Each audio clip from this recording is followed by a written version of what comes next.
Welcome to the Lead Change podcast. I'm your host, Dr. Mary Mulcahey. I'm an orthopedic sports medicine surgeon with a huge interest in contributing to the growth and development of other leaders. On this podcast, we will share stories from many leaders in all medical specialties to understand the skills necessary to be an effective leader. We'll celebrate their success and hear about strategies to overcome hurdles. We will also highlight some of the unique challenges faced by women in medicine who are interested in pursuing leadership positions and the importance of mentorship, sponsorship, and allyship in achieving and being successful in those roles. Let's work together, build on shared experiences, learn from those before us, and use these lessons to propel us forward in our career.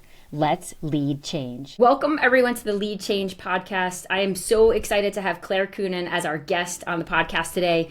Clare is the founder and president of Adjacent Consulting, which is a firm dedicated to helping health and human service organizations find their purpose, develop leadership skills, and build intentional cultures. For the past 20 years, Clare has worked extensively with academic healthcare institutions as they navigate transformational change. Her clients include Texas Children's Hospital, Boston Children's Hospital, the University of Arizona, Oregon Health Science University, the University of Utah, the University of Kansas, University of Tennessee, University of Florida, Jacksonville, Beth Israel Hospital, and Tulane University, which is where I got to meet Clare. Her work with these clients include facilitating planning sessions, providing executive coaching, and helping teams tap into the exponential power of focusing on possibilities and turning plans into reality. Prior to her consulting work, Clare actually managed a foster care and educational program for youth with behavioral and mental health diagnoses. She was the executive director of a nonprofit organization serving people with disabilities, and she taught high school biology. Clare graduated from the University of Utah and obtained a master's in social work. She also got her Bachelor of Science at the University of Missouri in Columbia. Throughout her career, her passion for helping others succeed and for teaching has consistently remained her true north. Whether she's working with troubled youth, high potential leaders, medical professionals, or government leaders, Clare has been teaching, facilitating, and engaging people to become their best and most authentic selves through her professional life. I was first introduced to Clare in 2018 by Dr. Mary Kalaki, who is the chair of general surgery at Tulane, when Clare was actually working with the department to develop a new strategic plan. And I have really enjoyed working with Clare as a coach since that time. She's been hugely helpful in my career, and I truly value her insight, advice, and guidance. So Clare, welcome to the podcast. Thank you so much for being here.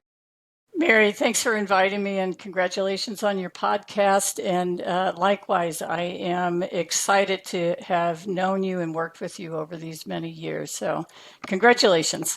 Great. Thank you very much. I appreciate that. So before we get into some of the more details, can you just start and share with our listeners how you became interested in being an executive coach? Yeah, it's a little bit of an unusual path. My career started off in education, and then I got my master's in social work, and I was a licensed clinical social worker for many years. So here's the turn that happened for me. My boss at the time took a promotion, and that let her position open, which is a position that I wanted. But I have to say that I had become adversarial with my boss, thinking that I could do her job better than she could. So when I applied for the job, surprise, I didn't get it because I had been so adversarial with her. And then that was a crossroads for me, that I didn't know what I was going to do next, and I was crushed and heartbroken. And my former boss offered me a position doing executive coaching. And so I said yes, because I wasn't feeling like I was a right fit where I was. And so something that was devastating in the moment opened a path to something that I really, really fell in love with. And I like to say, I used to work with adolescents. And I remember one time I was driving an adolescent who had a significant mental health diagnosis, and he was, 13 or 14, and he was really angry in my car as I was driving him. And as I came to a stoplight, he popped out of the car and ran away. And so I loved my work with adolescents, but when I moved to working with adults, I didn't have to worry about how they got home. And that was such a relief for me. But it also just light lit a passion in me about working with adults and helping them reach their full potential. That's amazing. And despite working very closely with you for all these years, I have never heard that story. So that's fantastic. I appreciate you sharing that with me and everyone that's listening. And before we go really into more detail about that and about what an executive coach does, I wonder if you can share with us, you just were telling a little bit about your path to get to where you are, but tell us about your experience working as a director of the nonprofit organization and being manager of the day treatment and foster program. And then what skills you took away from those experiences that have helped you in your current role. So the nonprofit abilities, both emotional and physical disabilities out in the outdoors, outdoor adventure trips. So we did river rafting, cross-country skiing, rock climbing. We did a lot in adaptive equipment for folks, and as well as having a whole cadre of volunteers who would come. Because if we took people with, for example, we had folks with quadriplegia who would go out on 5-day river trips. So we had a lot of labor intensity in terms of helping people move through the sand and get in and out of their tents on the boat and equipment on the boat. There was a small nonprofit, and when I came in, my title was executive director, but there were two of us working full time. So it was a big title for an awesome job. I was responsible almost for everything along with my colleague that I worked with. So I had to do fundraising. I had to learn how to write grants. I had to do marketing. I had to learn how to get volunteers, how to coordinate volunteers. I had to administrate the office. And when I went on river trips, I had to clean the toilets when we got back from the trip. So in terms of a leadership, like you had to be a jack of all trades in that position, and it really expanded in terms of what I was able to do and what I learned how to do. Grant writing in particular was something that was new for me. In terms of my role as a manager in the nonprofit, but I was working with adolescents and families of kids who had mental health disabilities or diagnoses. That one was really working with the team, and in particular, and I think in academia you'll appreciate this, we had staff who were employed by the school district, and then we had staff who were employed by our nonprofit company that was meeting the mental health needs of the children.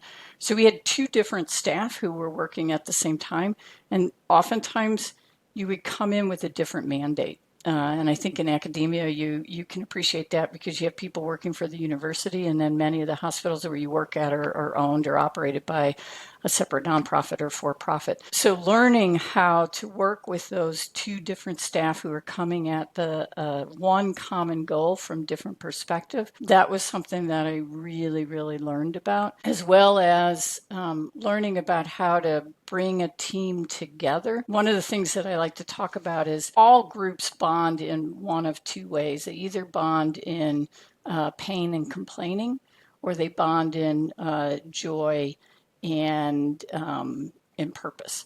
And if you're not intentional about creating a culture where people can bond in joy and purpose, they're going to bond in pain and complaining.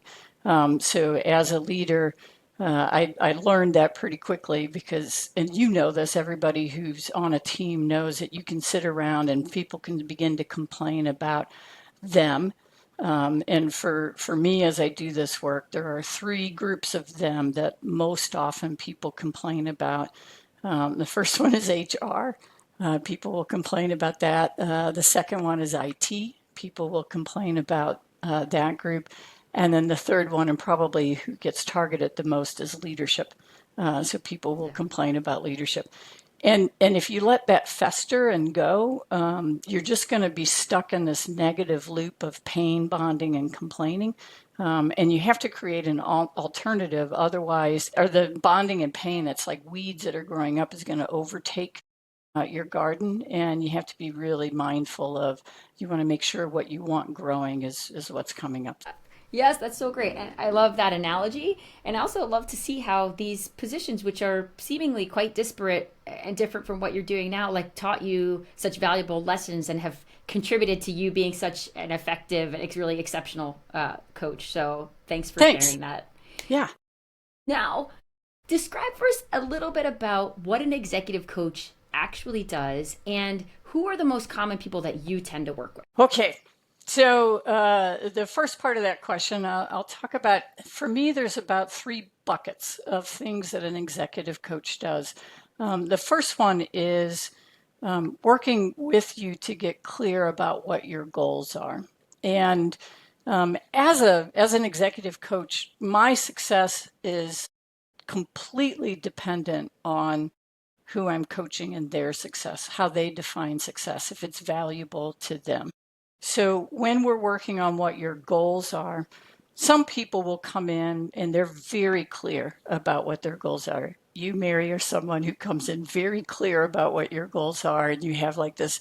And I have a few clients who come in and they have an agenda that they've written up, and like they know what it is that they want to do.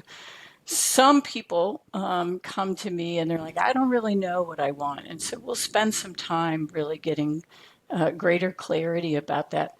Some people, for example, they see paths and experiences in front of them and they think, well, the natural thing is for me to want to get a promotion, for example. And as we move into coaching and doing some work, it becomes clear that a promotion isn't really something that's personally motivating them. It's something that maybe they think they should be doing. And so we spend some time like, I don't care if you want the promotion or you don't want the promotion. What I care about is that you are pursuing what's authentic to you and what your core purpose is, whatever that is. So that's the first bucket, is getting that clarity about what your goals are. The second bucket then is working with you to identify what are some of the key exercises, readings, activities that you can do to really get you closer to whatever that goal is. So, for example, if you are seeking a promotion, then we may talk about getting some kind of an assignment, a leadership assignment that gives you some visibility in front of people who are going to be making some decisions. It may be that you want to hone some particular skill, leadership skill. For example, you say, I'm really great at presenting, but one of the things that I want to work on is listening. And so then we'll talk about that. You may want to get some experience in doing some strategic planning. Whatever it is that you think, if I build on this, that's going to help me get closer to my goal, and then we create some kind of plan. So that's kind of the second bucket. The third bucket is what I call it being your accountability partner. And that's where, as we're meeting routinely, usually I meet with people a couple of times a month, sometimes once a month if we're just kind of doing maintenance. And in that, then we're talking about, all right, how's it gone? What are the wins that you've had, things that you want to celebrate? Is there anything that's been difficult? And again, if you've said, I want to do this, and then it turns out, after 2 or 3 meetings that you're not doing the activities or whatever it is that you set up, and we just look at it. That's great information. What's going on? Is there something about this goal that's not motivating? Is this activity or exercise not something that's really grabbing you? And then we're adapting whatever that path is. Okay, so now there's a fourth one. And that's for some folks, something comes up during the time in between our sessions, or they have a meeting or a conversation or a problem, and then we're doing some work and I would call myself at that point a consultant, where I'm helping you think through what are the options in terms of how to address that and how to really hone your message so that you're able to have a really good conversation at that time. There was a second part which just totally left my head that you asked. No, I just said, who are the most common people that you tend to work with? Okay. So at the moment, the bulk of the people that I'm working with in coaching is in academic medicine. And then I will say, and I talk to people, some people come to coaching because they want personal professional development. So they've initiated that, or they've been offered that, and they're really excited about that. So they come to me very purposefully. And then some people get sent to coaching. And that's because they've been identified by their leader as having some behaviors that are derailing them in terms of their progression and success in the career. And because I got to work with adolescents, I'm very comfortable working with people who get sent to coaching, because the first part of my career was working with folks who were sent. And so we talk about what success looks like for them and what it is that their supervisor or employer is looking for. Again, because success for me, when I experience success, is when the people that I'm working with say, this was valuable and I gained some things that's really helped me personally. Then I feel like I've got success. Yeah, that's really incredible. And I love how you broke that down into these different buckets and different areas of focus. And it may be, at one point in time when you're working with somebody that you're focusing on this bucket, and then it transitions to this other bucket or this other aspect of their career or professional aspirations. So it's really cool to see that variability and the variety of people that you work with. And I knew that you did a lot of work in academic medicine. It's incredible. And I think there's huge value to that. You bring a lot of experience from all of these different groups that you work with. You bring Yeah. that to. And when you're in a coaching relationship, like Mary, this, like you're a whole person. So coaching really starts off focused on your career, but there may be things going on in your personal life, and that has an impact on how you're showing up professionally. And the same is true in your personal life. Whatever's going on professionally has an impact. So I work with the whole person. My focus is really on your career and your professional life. But if if you're not feeling personally healthy, or you're having difficulty with getting good rest or something like that, then we're focused on that, because that has an impact on you professionally. Yeah, that's a really good point. Of this, all these things are interrelated, and we're, every day we have family related issues, we have work related issues, we have, clinic, or for me, as surgeons, like we have things we're facing in the OR, and then on top of that, our professional goals within and outside of our institution. So a lot of things that we all are juggling in academic medicine, and so it's great that you can kind of look at the person as a whole person, a whole physician, or wife, spouse, and all that may be impacting our ability to kind of move forward and pursue our goals. Yeah. And you mentioned too that in working with different people that you always try to provide helpful resources depending on whatever it is that person is trying to accomplish. And I wonder, in your own training, has there been anything specific that you've done, any specific training related to being an executive coach, and what did that entail? What things have you sought out? Yeah, there's been a couple of trainings that I've gone to that have been profound. One is I worked with a coach for a number of years. Her name is Gloria Burgess, and I went to a workshop that she was doing, and that was a profound experience for me. One of the things that she really helped me develop is the use of creativity in working with people, and the use of creativity to uncover your own wisdom. And so that has been an impact in things that I do on a daily basis. For example, I have started watercolor painting in the last year, and this is coming out in my watercolor paintings. I'm pretty controlling as an individual, and it really comes out in my painting.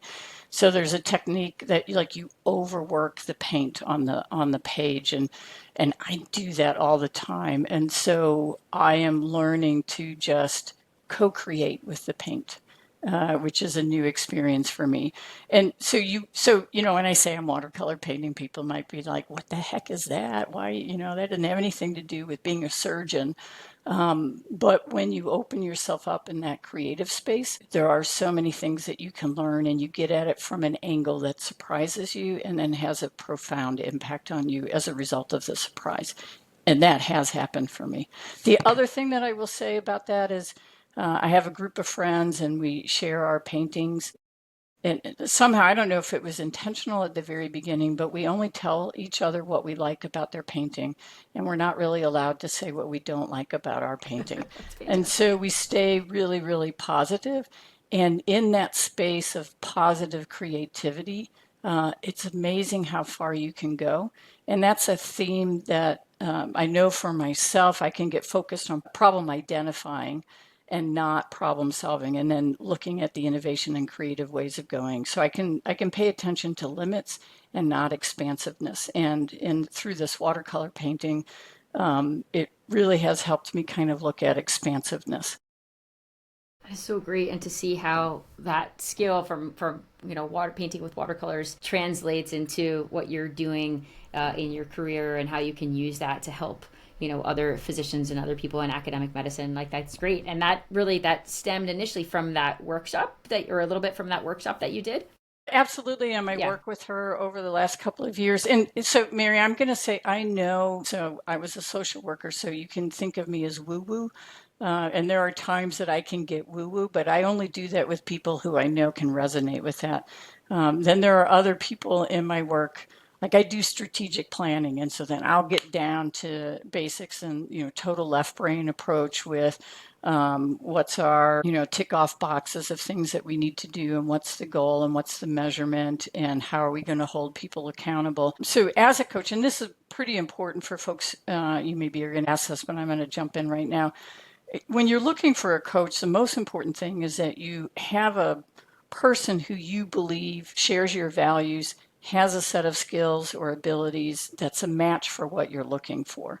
And in my work with people, I try to identify what's motivating them, what their style and approach is, and I try to meet people where they are. And there are times that, I don't click or I don't match. And it doesn't mean anything about the person, and it doesn't mean anything about me. It simply means that you're not a match. You're not going to go out and marry anybody who's out there in the world. You're going to be discerning about who's a match, but there may be multiple possible matches that are out there. And then you find someone, you're like, yeah, this is a really good match. So when you're looking for a coach, if it doesn't feel like a good fit or the right match, then and if the coach isn't saying, if I'm not the right match, let's help you find someone who's a better match, I'd be careful about that coach, because it becomes more about them and less about the person that they're working with. Yeah, that's such an important point, and I'm glad that you brought that up. And I think you do such a great job of that. And I've sort of recommended you to many people, and I know you always say, like, hey, let's have an initial meeting, let's just see what your goals are and see if this is a fit, and if not, then I know you are connected to many coaches and you can make an appropriate recommendation. But I know we certainly have developed a great relationship over the past several years, and I really value that. But I agree. I mean, you have to be connected on a certain level to really have that effective kind of coaching relationship. So thanks for sharing that point. Before you went into that, you talked a little bit about how you've helped groups develop a strategic plan. And so I want to get back a little bit to your work too with Tulane and the Department of Surgery. So you helped facilitate developing the strategic plan. And I wonder if you can share with us a little bit about what's that process like for you from the coaching perspective, and how can you effectively help lead those discussions? You're working with the division heads, the department chair, and how can you help lead that to help the group move forward towards achieving their goal? So one of the things that I like to say, and this has come from a book, Steve Johnson, Where Good Ideas Come From. And I think it's a line in this book: great ideas come from good ideas colliding. And so when you're doing strategic planning, you're saying that we are going to create the best, excellent, smartest strategic plan because we have access to all of the collective wisdom and knowledge of the group that's in front of you from the team. And we worked with all of the key leaders in the Department of Surgery for strategic plans that I've done. So you're looking for the collective wisdom. As an outside facilitator, I have no stake in the game in terms of what the goals are and what the vision is, what your core values or core principles are that are driving you. So as a facilitator, my own emotions and desire is pulled out of it, and I'm just able to listen to the group and facilitate. So let's say that you're a chair of the department and you want to facilitate your own strategic plan, which you can do, and many people do it and do it exceptionally well. But oftentimes you have your own agenda. It can be difficult to access important wisdom and knowledge from the people around you because they know what your agenda is. So as a facilitator, you equal the playing field so that you gain access to all of that wisdom. The second thing that a facilitator does is it helps keep you on track. I don't know if you've ever been in strategic plans, but always people go off on tangents on trying to figure out how to achieve a goal. And as a facilitator, I'm like, we're not figuring out how yet. We're figuring out what, which is defining what that goal is. So as a facilitator, I keep the group moving forward and focused on those ideas. Then the third thing, when I was in Mexico once at an all expense paid resort, I did pottery. They had this little pottery, and you would go and you'd paint the pottery. And I'm not a great artist yet in watercolor, but I certainly was not good at painting back then. And so, I painted this thing and it looked kind of crappy. And then they take it and they put it in the kiln overnight and then bring it back to you the next morning. And I know that they did something to beautify that pottery before they brought it back to me then the next morning. And I was like, wow, look at that. I'm pretty excellent. So as a facilitator, after the meetings, it's my job to go and take all the words and the things that people said and try and pretty it up so that we bring it back. I will do multiple sessions doing a strategic plan. And this is because if you spend an entire day doing strategic planning, you are so exhausted at the end that people will agree to anything just as long as they can get home and have dinner with their families. So when you break it up, you actually aren't making decisions at the end of a meeting. You're making decisions at the beginning of the next meeting when you're fresh and you have some time. And I would say in terms of strategic planning, the actual facilitation of creating the document is maybe 15 or 20% of the work. 85 to 80% of the work is actually implementing the plan. So that's the bulk of what you do. You can go, woohoo, we got a document at the end of a strategic plan process, but it's actually implementing the document and being accountable to that that makes all the difference in the world. And that's where the heavy lifting is. Yeah, that is fantastic. Thank you so much for breaking that down. Like it's such an important process too, and understanding the most effective way to do that, to carry that out, and to help the whatever group you're working with actually achieve their goal is really important. Yeah, and I'll work with some folks who will be like, we can't afford whatever, we can't have a facilitator from the outside come in. I'll work with you to kind of help you plan out what a session will look like and help you identify some activities and things to do to create that. So I'll work with you, whatever your resources are, or how, if you want me to be a consultant in that process or a facilitator in that process. Yeah, so many different ways that you can help kind of guide that. That's awesome. You've talked about some of the work that you do working with individual physicians or other people in healthcare or academic medicine, and then some of the ways that you can help groups. And so I wonder, with all of this, can you share with us, what is it that really drives you, Claire? I would say the number one drive for me is a desire for people to experience two things. The first one is their own personal success. And the second one is to be liberated from self-imposed limitations. So those two things really drive, even as a high school biology teacher, students wouldn't believe in themselves. And so liberating them from that and helping them experience success. When I worked with getting people out into the outdoors, folks who had physical disabilities who didn't believe that they could access the outdoor again, or we had somebody who had spinal cord injury who was a kayaker and actually was injured on a kayaking trip.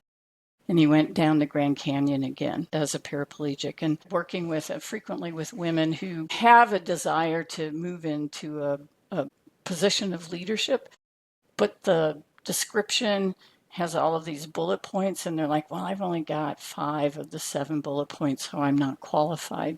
And that's self-limiting kinds of thoughts. I always tell them, your job is to identify, do you believe you can do it, and do you want it? And if you answer yes to both those questions, then you've done your job. And don't do the committee or the search committee's job by deciding for them that you're not right. Stay in your lane and do your own job. And then let the committee do its job. And so those are some of the self-limiting behaviors, as I work with people. And it narrows the field of their success. So I love working with people, and I always talk about watching folks blossom. In our work, seeing you at Loyola and seeing you blossom in all these gifts and abilities that you have, just really coming out. I was in the mountains recently, and you see all these beautiful wildflowers that are just growing everywhere. And that's my vision for you, is like, it is just coming out and unbounded. And I don't know what's possible for you as a result of that. Well, I appreciate that, and I appreciate also that you seek that out in everyone. You are trying to encourage everyone that you work with to really not feel limited, as you were saying. And it's so easy to do that, to say, "Oh, well, I can't. Maybe I'm not at the right point to apply for this, or maybe I'm not the most qualified." But I love that you really encourage and say, "No, but you have this, this, and this. So like, go for it, right? And you want it, so go do it." And in doing this for so many years now, what are some of the most important lessons that you've learned in working as an executive coach? There's a lot of pieces of wisdom that I've collected over my life. And wisdom, by its very nature, is old knowledge. And so there is no new wisdom, really. It's just old wisdom that may be repackaged. And you and I and everybody who's listening to this podcast, we all know wisdom. We recognize wisdom when we hear it. And so I'd like to have a Gucci bag full of wisdom that's been passed to me by other people, either other authors, other people that I've interacted with. And the best wisdom is kind of comes in those pithy sayings that you're able to share with folks. And like, great ideas come from good ideas colliding. But but I collect them, and probably all of the people who are listening, leaders in your own lives, you can think about, oh yeah, this person says this quite frequently, and that becomes a part of their brand in terms of what they're talking about. I know that with folks that I've worked with for a while, they'll say, "All right, Claire, here's my deal. This is what I'm thinking about, and I know what you're going to ask me already. You're going to ask me, well, what's the purpose? What is it that I want to accomplish in this meeting?" And then they begin to do it, and I'm like, "I don't even know why you need me, because you kind of got you've got the entire script written." Yeah. So I guess in answer to your question, it's those pieces of wisdom that have been really true for myself, and then that I share and pass along. And I'm just one person in the line of passing that wisdom along, because I got it from somebody else. It certainly didn't come from me. That's fantastic. I appreciate that. And yeah, you learned so much from the positions you've had, from the people you've interacted with, from the different groups and teams you've been engaged with, and you carry that with you. Along those lines too, in all these different experiences, working with individuals, working with groups, and you've worked with a lot of different types of leaders. And I wonder, for leaders that you've connected with that maybe you didn't necessarily agree with their leadership style or didn't see it to be particularly effective, what did you take away from those interactions that have helped you or that you can bring to the other people that you're coaching? So all of us have what I'm going to call our comfort zone. And so I have my own leadership style comfort zone. I am softer in my confronting people. Now, on that job when I was adversarial with my boss, I was not as soft. I'm softer now. But and then there are some people who are much more direct. I'm going to call them East Coast direct, and soft. And I think one of the things that I've learned, and I talk about with leaders, is you have to recognize what your default position is in terms of your communication style, decisions that you make. And there's some people who drive a car that only has a gas pedal, and so they're always go, go, go, go, go. And people who drive a car that only has a brake, and they're always like, let's slow down and evaluate and assess. And so as a leader, you have to be aware of what your default position is, and where your go-to kind of role. Are you the person who's like, let's go, let's make a decision? I was going hiking with friends, and I don't know if you've ever been in a group, and we couldn't find where the trailhead was, and there were multiple trailheads, and I was just like, well, let's just go. And so we went up, and it was the wrong trailhead, but we were moving, and that satisfied my need. So I'm the kind of person who likes, like, just a gas pedal. And when you are clashing, when there is tension or conflict, that's a time for you to really think about, is it time for this group in this moment in this decision to really go to my default? Or is it a time to go outside of my comfort zone and try a different approach? And that's probably the number one thing that I've learned from folks who are a different style is to sit in the ambiguity of that, to recognize that there may be times for me to be in my uncomfort zone. And I will say that watercolor painting is helping me a lot with that. Yeah, that's so great. Thank you.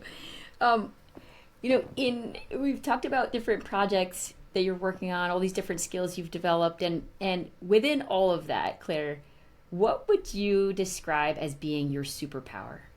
What's one of your biggest strengths that you think contributes to your success and really helps set you apart from others? It's really funny because the word that I get fed most often is clarity, which is kind of a part of my name. But clarity is something that I think is a gift. And that's the ability to hear what people are saying and then to shorten it up and deliver it back. And they're like, yeah, that's exactly what's going on. So clarity is one thing. And then I talk about the second, I would say, superpower, which is a superpower for all leaders, is a well-worded question.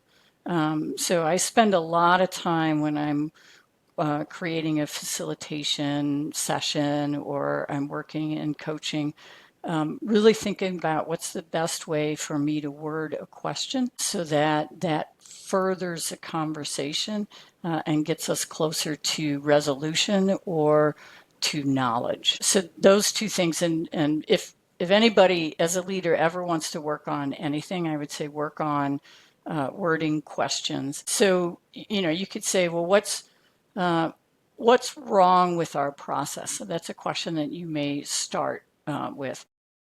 Another question would be, where is our process working best? And if those two questions create a completely different feeling, focus, and energy. And when you ask the question, where is our process working the best? It creates this positive excitement about, here's what we're doing well. People are always going to tell you what they don't like. Like, you can ask any question there. If there's something they don't like, they're going to tell you what it is. But you create this energy of positivity that creates possibility from that space. And it engages people to want to work on improving those areas that aren't working as well. Yeah, and I mean, those two things that you said, the clarity that you provide and sort of helping to distill ideas and having a well-worded question, that also is like you asking a very clear, concise, well-defined question. Those two things are maybe a little bit interrelated, but I would say, like, I agree completely with that. I have experienced that firsthand, that you are exceptional at seeing very clear, like, what is the message that's coming across, hearing what I'm saying, hearing what others are saying, and sharing that back with us and saying, well, this is what I'm hearing, and have you thought about this, or have you thought about looking at it in this way? So I appreciate that. I agree that is your superpower for sure. Thanks. So if someone is interested in working with you or a leadership coach in general, what would you say is the best way for them to get started? Working with me personally or with a coach? So a little bit of both. I mean, Okay. like, how, someone says, like, wow, I love the idea of working with a coach, but I have no idea where to go or to get started. I mean, as I've said, I've sent many people directly to you, but I wonder, just what's your general advice on how they can get rolling? So the general advice is, if you really want to work with a coach, first meet with someone. And if you meet with me, the first time that we meet is just a session of getting to know each other. I don't charge you for that first session. It's a decision-making session where you're trying to get clear about what it is that you want, and then you're seeing if my style and how we work, if we click. So the first thing is to schedule a meeting with someone to determine if that's something that you want. The second thing is to know what is it that you want. And if you're going to do coaching, you should work with a coach and make a 6-month commitment. Like, I'm going to do this coaching. And those of you who know who've ever tried to go through any kind of change in your routines or patterns or skill development, it doesn't happen in a one-off meeting. Like, you can get a piece of wisdom that changes your life, but it's not necessarily going to help you move towards these goals that you have set up. So be open to a 6-month commitment for coaching, that this is something that you want to do and you're going to invest that time. And then the third thing is, what is it that you want to accomplish? And here's the thing that I tell people. I was a therapist before I was a coach, and now as a coach. I have profound trust and belief in people that you are going to get where you want to go. You can get there on your own without the help of a coach, in my case now, or in my previous life as a therapist. But what a therapist and a coach can do is help you get to where you want to go faster and with less pain. And that's what we offer on your journey. And it's tremendous. It is absolutely tremendous. I encourage anyone who's listening, who has any interest in this, like, definitely to seek out Clare or other local coaches that you know. And I'm happy to make that connection, and I'll share whatever information Clare feels like is appropriate in the kind of summary of this episode. So 2 last questions for you, Clare. First, have you read any leadership books that you have found to be particularly impactful or influential for you? Yeah, the first one, and this is an old one. I think he wrote it in the 1990s. It's called The 5 Dysfunctions of a Team. It's an allegory book. I read it on a plane in 3 hours. But had he written it now, he would have called it The 5 Functions of a Healthy Team, and not The 5 Dysfunctions of a Team. But it resonates with me, and it helps people really get clear about what their culture, what they want their culture to be, in terms of what's the milieu or the ambiance or the environment where you are likely to achieve the success that you're seeking. And so that book has been really powerful. Crucial Conversations and Crucial Accountability, those are 2 books where the authors really talk about communication. I will tell you that I do assessments, and I will go in and I'll do surveys, interviews, focus groups, things like that. And I'll ask questions like, if you could change one thing about the work setting, what would you change? And the number one answer, always, and like, I rarely use the term always, but this is true always. The number one thing that people say is they wish communication was better. And even the best teams that want better communication.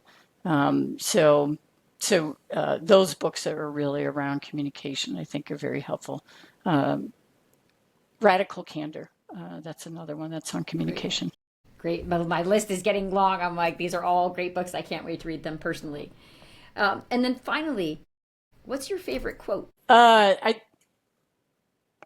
ideas or great ideas come from good ideas colliding. Yeah, and it's, the one thing about that is the whole concept, and, I know that this is a controversial topic, like the concept of diversity is difficult, but if you only have the same ideas, the same good ideas colliding, you're not going to get great ideas. You have to have different ideas that are doing the colliding in order to get those great ideas. So for me as a leader, it's not about, hitting some kind of token number, or that we're a fad or something that's going on. The idea of getting lots of different access to different ideas, perspective, experiences is what makes us smarter. So I'm pretty passionate about that. Yeah, I think it's critical to bring in different perspectives and share that as you're discussing whatever it is the group is focusing on, because that's, like you said, that's where the truly great ideas come from, is having that discussion and coming from different backgrounds and bringing that into the point of discussion. Yeah, and if you only have people on your team who like a car with a gas pedal, you're just going fast, but you might be doing donuts in the parking lot and going fast, which everybody loves. And having somebody who likes, a brake pedal allows you to see those different perspectives. And that's where great ideas, smart ideas, intelligent ideas come from. Yeah, pause, reflect, and let's kind of like talk about what we've, have been discussing here. But well, Clare, thank you so much for being on the podcast. I really, really appreciate you sharing your advice, insight, and all of your expertise. Busy physicians who are interested in leadership can really benefit hugely from working with a leadership coach. And I hope that many of you listening will consider seeking out a coach to really help facilitate your professional development and personal growth. And Clare, thank you so much again. I really appreciate it.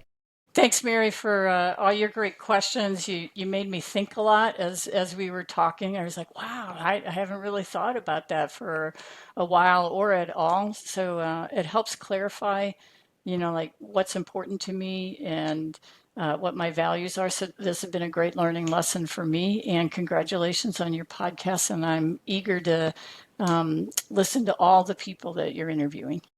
Great. Thank you so much. I really, really appreciate it. And I look forward to talking to you again soon. Okay. Bye.